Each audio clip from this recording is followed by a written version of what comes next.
Quiero darle la bienvenida a este espacio a Daniel Legarda, consultor económico y exministro de la Producción y Comercio Exterior. Gracias por estar con nosotros.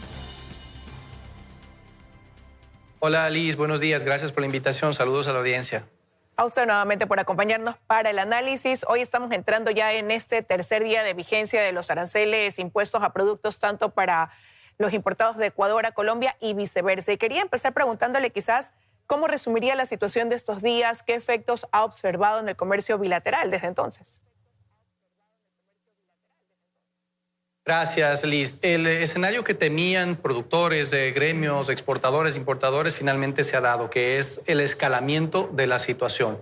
Al momento tenemos la entrada en vigencia de la tasa de seguridad por parte de Ecuador, 30% para prácticamente todas las importaciones desde Colombia, solo algunas excepciones. Y aún no ha entrado en vigencia la medida espejo que Colombia ha planteado, de un 30% de arancel para una lista de productos de Ecuador. Al momento la medida se mantiene de manera unilateral. Creo que será cuestión de días hasta que ese decreto firmado por el presidente Petro entre en vigencia y también afecte a exportaciones de Ecuador. Este escalamiento me parece que es una mala noticia y es algo peligroso.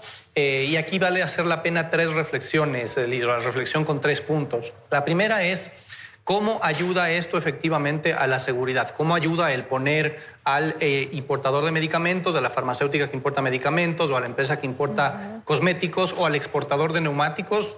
¿Cómo golpearle a él con este 30% ayuda a mejorar la seguridad?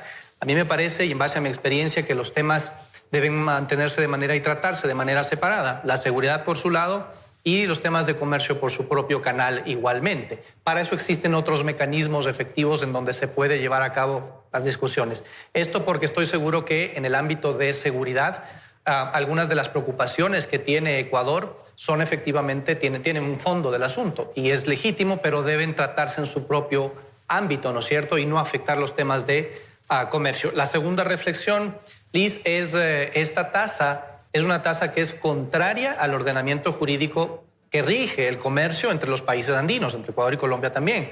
El Acuerdo de Cartagena, el artículo 73 del Acuerdo de Cartagena puntualmente establece ahí lo que es un gravamen al mecanismo de liberación de los aranceles en la región. Y existe un precedente, no solamente hablamos desde lo que dice el artículo, sino el precedente.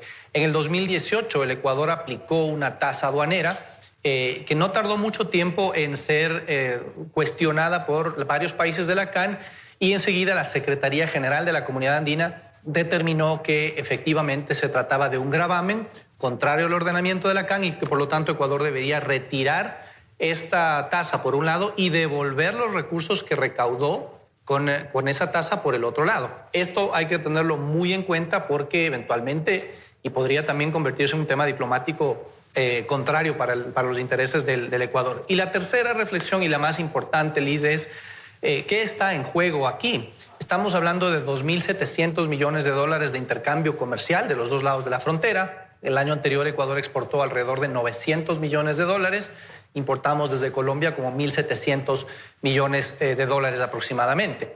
En este comercio hay más de 600 empresas involucradas por el lado de Ecuador y 1.700 del lado colombiano, que tienen frecuentemente relaciones, ¿no es cierto? Entonces, creo que hay que pensar en lo que se puede poner en riesgo con esta afectación al final del día y que es un círculo virtuoso, es comercio, intercambio, crecimiento, inversión, empleo. Sumo a esto el hecho de que esto puede ser un mensaje contradictorio sobre otro objetivo de política pública que el gobierno hace bien en promover, que es el de mostrar un país abierto a la inversión, confiable, que respeta las reglas. En este caso, como yo me he referido, estamos rompiendo el orden andino, también hay un mensaje de que aquí se pueden romper las reglas. Me parece que no es coherente en ese sentido y de esto debe ser analizado en una integralidad para evitar que el tema ahora, Liz, se enfríe. Creo que lo peor que podría pasar es que el tema se enfríe y se quede ahí. Más bien esto debe provocar, creo yo, una reunión lo antes posible para abordar los temas de seguridad que deben abordarse, pero soltar los temas comerciales para que el comercio y las empresas puedan continuar con sus negocios de inversiones y la generación de empleo que es lo principal, ¿no? Economista, y lo que usted ha resumido se lo ha venido señalando desde antes que entre ya en vigor esta medida, al menos por parte de Ecuador, y se ha hecho a lo mejor caso omiso, ¿no?, a todo esto como afectación, al punto que hoy transportistas de ambos países van a hacer esta marcha de protesta en el puente internacional de Rumichaca. ¿Y cómo deben interpretar esta medida desde el punto de vista económico y hasta social ambos países? Bueno, creo que es un reflejo de ese sentir sobre esa afectación. Yo creo que el mensaje que se está enviando ahí es el poner de manifiesto que aquí hay una actividad económica importante, de la cual viven muchísimas familias, de la cual hay crecimiento en los dos lados de la frontera que no se puede pasar por alto. Insisto, pueden haber argumentos de seguridad que reflejan, digamos, esas brechas que la fuerza colombiana, por el lado de la frontera colombiana, se deben realizar. Pero me parece a mí que no se debe mezclar con los temas de comercio exterior, porque estamos poniendo en el centro de la mesa a pagar por un tema que nada tiene que ver. Insisto, ¿qué tiene que ver con esto el transportista que mueve la carga de Colombia a Ecuador y viceversa? ¿Qué tiene que ver en esto la farmacéutica que importa medicamentos desde Colombia? ¿Qué tiene que ver con esto los cosméticos, por ejemplo, que se importan también, sirven para también generar ingresos, sobre todo para mujeres? ¿Qué tiene que ver en esto la empresa, la industria ecuatoriana que exporta neumáticos o que exporta botas de caucho a Colombia? No tiene nada que ver en eso. Y la tasa no está correctamente aplicada. Que el Estado podría poner una tasa de seguridad brindando un servicio efectivamente, por ejemplo, para el control de camiones o para el escaneo como tal. Ahí hay un servicio asociado a esto, pero no en este caso. Lo que estamos viendo no es un servicio asociado a la tasa. Y por lo tanto, pues, además es 30%, es un monto sumamente alto que en estos momentos, y lo que he visto en un reportaje hecho el día de ayer para un transportista y gerente de una cadena de logística en la frontera, lo que dice es, al momento la frontera se encuentra parada, el flujo de camiones que se veían ya no hay.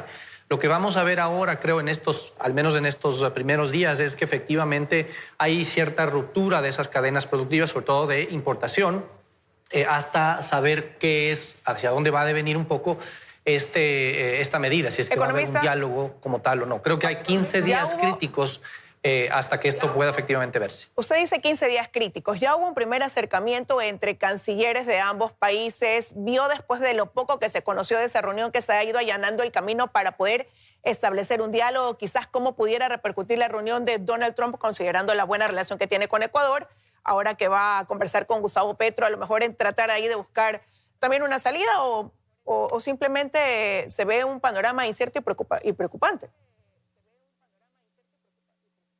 Claro, al ser un tema político, eso de la reunión entre el presidente Trump y el presidente Petro, digamos, los elementos son un poco más de percepción de si es que se puede o no tratar eso. Ojalá se lo haga y efectivamente esto devenga en una reunión. Pero creo que en un país como el nuestro, que depende mucho de sacar adelante a su país a través de la inversión privada, del comercio exterior, ¿no es cierto?, no podemos darnos el lujo de poder poner al comercio exterior, que es un círculo virtuoso, ¿no es cierto?, a las empresas que generan riqueza de los dos lados, en toda esta pelea. No creo que hay un beneficio de eso, ¿no? En todo caso, se vuelve a la pregunta, ¿cómo efectivamente afectar al exportador de neumáticos o al importador de medicamentos va a ayudar a resolver el tema de seguridad? Creo que no lo resuelve. Entonces, hay que tener en cuenta mucho cómo se puede afectar. Ojalá que esto... no, insisto, que no se enfríe, Liz, y que pueda llevar pronto a una reunión en donde efectivamente se puedan tratar por separado los temas de seguridad de los temas de comercio. Porque me preocupa un tema adicional, Liz, me permites un minuto, en el tema de comercio en particular, y hablando desde la experiencia. Durante la administración de gobierno anterior tuvimos muchas reuniones con Colombia, al ser un socio cercano, porque está en la frontera, es el vecino. Hay muchos temas positivos y también muchos irritantes que se denominan así. Los hay con todos los países, pero con los vecinos siempre es más recurrente. Y en este caso tuvimos varias reuniones de negociación, por ejemplo, para resolver algunos temas. Uno de ellos, la exportación de arroz.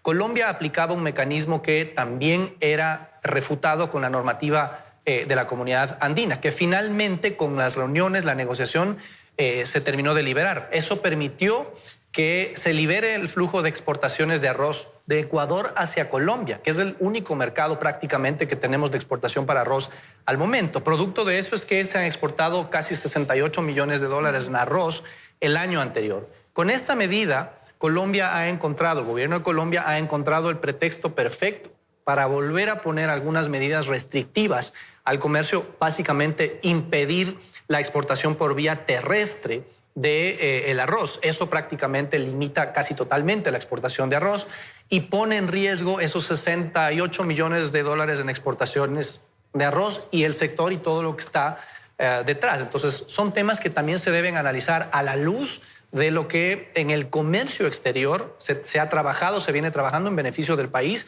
y que corre riesgo de perderse con este tipo de medidas. Y analizando esto, el comercio exterior, analizar cómo reaccionan esos mercados internacionales, haber un impasse entre dos socios importantes de la región, usted decía, puede perjudicar la inversión extranjera o tener un mensaje contradictorio en ese sentido, mermar la confianza, pero eso también puede provocar cambio de flujos de ese comercio, buscar otros mercados, otros proveedores. Efectivamente, si es que la medida se mantiene durante mucho tiempo, si es que se enfría, como yo he mencionado acá, porque el flujo es muy relevante, son 2.700 millones. Las empresas podrán esperar unos días, 15 días, tal vez un poco más, dependiendo del producto, hasta agotar sus inventarios existentes. Pero luego de un determinado tiempo se vuelve crítico el abastecimiento y la rotación de los productos.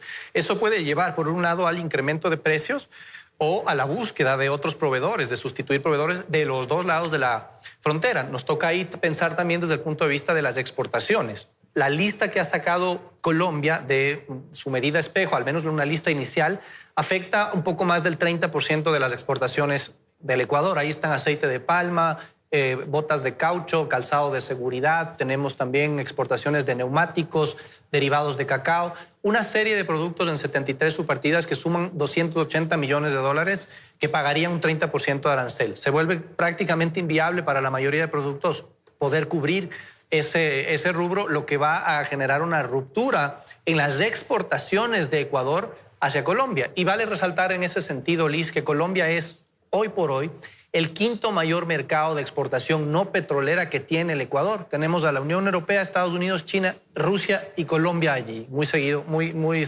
cercanos los dos. Y es Colombia además el segundo mayor mercado de exportaciones de productos no tradicionales, sobre todo de productos del sector manufacturero, de mayor valor agregado, etcétera. Eso es lo que está en riesgo y lo que nos toca también analizar. Bueno, veremos cómo se van dando las respuestas, las reacciones, ¿no? Ya hoy es el tercer día, como decíamos, de que están en rigor estos aranceles que impuso Ecuador. Gracias, economista, por haber estado esta mañana con nosotros.